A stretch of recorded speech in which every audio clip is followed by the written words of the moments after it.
what is up, guys? My voice just cracked. Well, I'm 15 again. Yo, did my voice crack when I was 15? I don't think so. I think it was before that. Yo, what is up, guys? DukeOfDC here. Welcome to another video.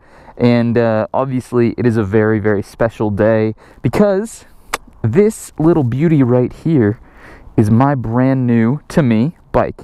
This is a 2014 BMW S1000R.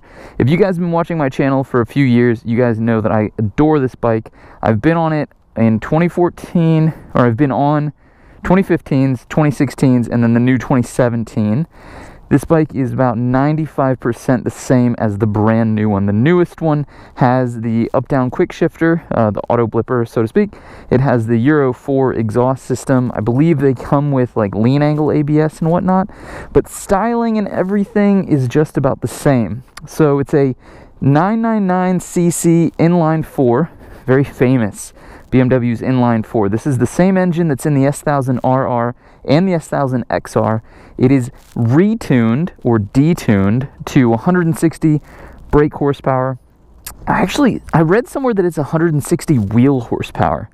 I don't know if I believe that, but we'll see. And 83 pound-feet of torque, but the torque is more usable. It's more around town user-friendly, which I can attest to from having ridden it in the past and then now having owned it. The bike is almost completely stock. These are some CRG bar end mirrors with some weighted bar ends, so there's no vibration in the handlebars. This is a new like touring windscreen. I have the stock one, and then this is just a little Wunderlich tank bag. Look how cool that is. So you tug on it, it doesn't come up. You pull this little pin, it comes right off. That's awesome. So my phone, my wallet, little things, camera equipment, batteries, etc. are going to go in there. The bike is in the, what is it, frozen blue? I don't know what they called this color, but it's very nice. I really like it. It's like a matte kind of satin blue.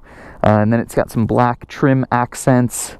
I'm kind of speechless because this happened so fast. It's early November here in the greater DMV, Washington, D.C. area. As you can see, actually, look how beautiful this is. Let's go over here for a second. As you can see, the trees are turning all sorts of gorgeous shades of gold and red and just very autumny. It's fall here. It's beautiful. The temperature's starting to come down, and the riding season is actually coming to an end. So it's a weird time for me to buy a motorcycle, especially a bike like this. And if you guys watch my Instagram live stream, and if you don't follow me at DukeOfDC, link in the description below, but if you saw that, you know that I kind of said that this was going to be my winter bike. And what I meant by that is that I ended up getting such a good deal on this motorcycle, a lot less than what they're actually worth, just because of the time of year, that I think I'm going to ride it a little bit during the winter. I'm going to do a few little things to it to make it even more desirable. I'm going to get a comfort seat. I'm going to get the Yoshimura tail tidy. I'm going to get some nice little tank, the Motard tank zipper protector. Get some little side protectors here. Maybe do a hint of carbon fiber. I actually don't know how carbon fiber would look with the blue, but I'm interested to find out. I think it would look fine considering there's black and blue here, and the carbon fiber is just kind of a little bit different color than the black. Is that supposed to move like that? Let's find out. Do. Yes, maybe. So you guys might be wondering, what did I pay for this bike? For the sanctity of the deal that I made with the gentleman who I made it with, I'm not going to say exactly. I'm just going to say that this was a very, very good deal, at least from my perspective. I did my research. I did my homework. This bike has never been downed. It's never been crashed. It's not some sort of a lemon law buyback. It's just a good bike, and it was a good time of the year to buy. So if I hold on to it until spring, I might be able to make a little bit of money on it and then maybe get into something different. But more importantly, I am just into this bike. I'm really loving it.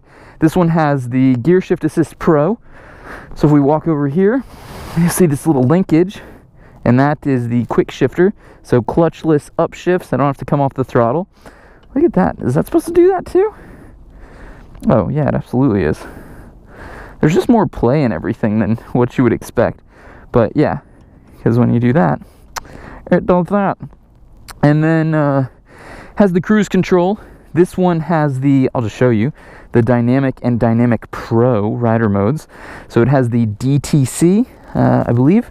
So you can see I'm in Dynamic right there. And then Dynamic Pro, I don't know if you can see that. And then Rain and Road mode. I ride in Dynamic and Road mode fairly often. And then, cruise control is amazing. It has the DDC, Dynamic Dampening Controlled Suspension, so that I can change it right here, normal, hard, soft, etc. And then put it back into normal mode. So that's pretty cool. But we'll shut this off because I don't want to mess with anything. I'm short of breath. Oh, and it has LED turn signals. So we already put the nice LED signals on here, and these are super bright, and I really like them. They're kind of sleek. What else can I say about it? It's just a really good bike all around. I've been on this platform so many times, and I've done so many reviews, and every single time I get on it, I'm just so happy. I'm satisfied. A lot of people say that the S1000R and RR don't have a lot of character, and they're kind of boring. And I think that that's because they're so predictable. They're so near perfect that at the end of the day, there's very little. When I get on this bike, I don't expect anything different than what I've experienced in the past, and that's greatness. When I got on the KTM, when you twist that wrist and you have 100 pound-feet of torque, and it's just kind of like anything could happen. The road condition can change. The the amount of throttle that goes through the cable can change. All sorts of different things can change.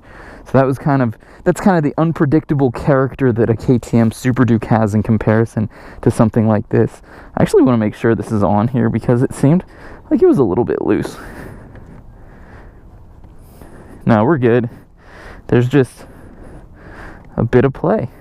So yeah, that is probably it. We're gonna go for a little ride. The sun is starting to come down because its daylight savings is over, and then you guys can hear it. Here, let's do a little startup. Fine neutral.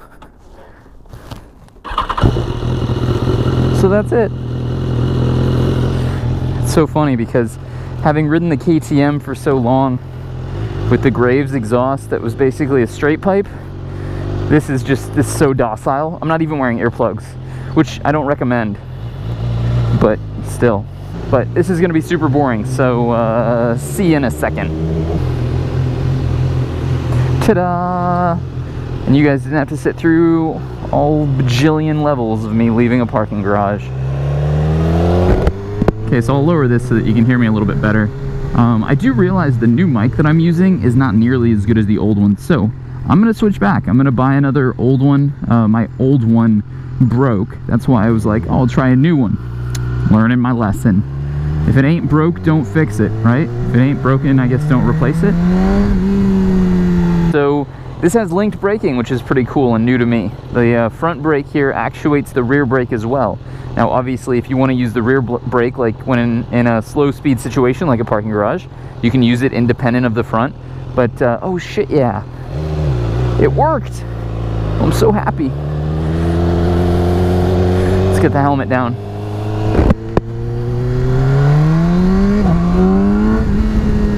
It's so stinking fast. It doesn't, like, you look at it and you think, oh, it's not an S1000RR. It's not going to be fast.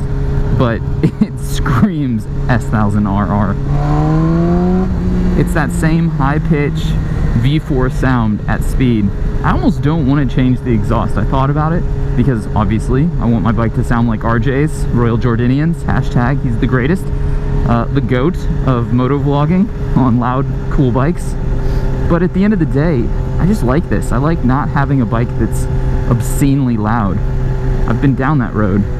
A few other things I should mention. The previous owner literally just had this bike in for its annual service, and they did oil change, filter change, brake fluid flush and change, coolant flush and change. It's got a new chain and a new BMW battery.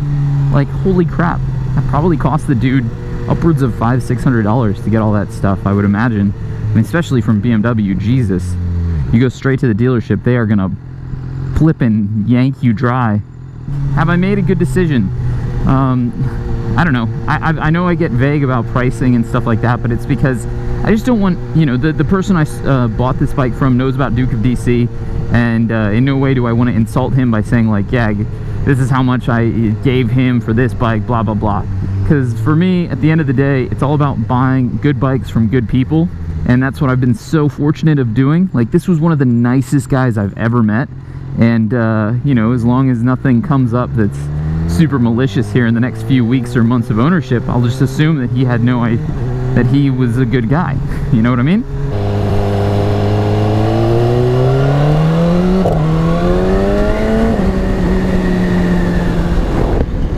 I'm not gonna lie, almost pooped my pants right there. It is but that's it, guys. That is the video for today. I know it's a short one, I know there's not a lot of riding, but I just wanted to show you my new bike. It's gonna be in the garage for a few months, maybe even a few years, who knows. I just play these things the way I feel at the time. You'll know it by now. If you like the bike, leave a comment down below. Yeah, and I'll see you guys on the next one.